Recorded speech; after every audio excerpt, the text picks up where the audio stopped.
이유를 알 수 없이 아랫배가 묵직하고 아프고 그리고 뭔가 찝찝한 느낌 정도의 증상을 일으키기 때문에 무시하고 넘어갈 수도 있게 되죠.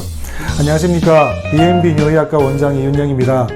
오늘은 중장년층의 남성에서 많이 겪게 되는 전립선염에 대해서 간단히 설명을 드리겠습니다.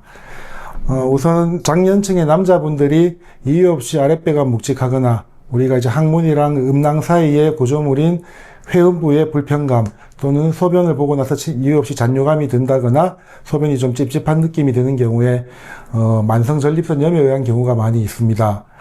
전립선염은 앞 일전에 설명드린 전립선 비대증과는 맥락을 달리 하는데 그 발생하는 기전이 조금 차이가 있으므로 오늘 간단하게 설명을 드리도록 하겠습니다. 모형을 통해서 간단히 설명드리겠습니다.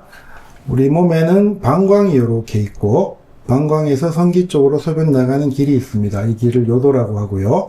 방광에서 요도가 시작되는 지점에 바로 밑에 붙어서 그 요도를 이렇게 감싸고 있는 장기가 전립선입니다. 전립선이 주로 하는 일은 정액을 만드는 일을 담당하게 되는데 우리 몸에 같이 붙어있던 장기다 보니 전립선에도 내 몸 컨디션에 따라서 염증 반응이 생기는 경우가 있습니다.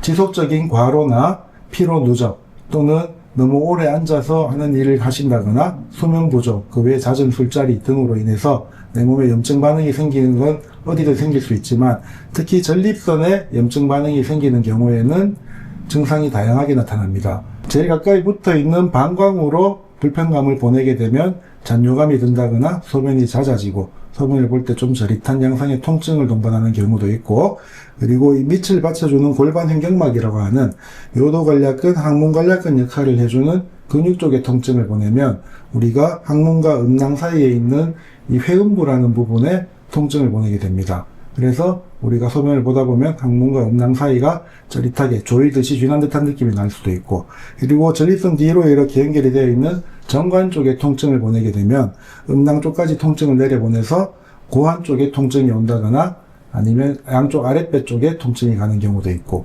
그리고 이 척추를 싸고 있는 척추 기립근 쪽까지 통증을 보내서 이유를 알 수 없게 허리가 아픈 경우에도 전립선염과 연관된 경우가 종종 있습니다. 전립선염은 크게 세균성 전립선염과 비세균성 전립선염으로 나누는데, 세균성 전립선염에 의한 경우는 세균이 요도를 통해서 침범을 해서 전립선 자체에 심한 염증 반응을 일으키기 때문에 그런 경우에는 소변을 볼 때 통증이 극심하게 나타나고 몸에 열을 동반한 오한 증상들이 같이 나타날 수 있어서 그런 경우에는 굳이 얘기를 하지 않더라도 아파서 병원을 찾게 됩니다.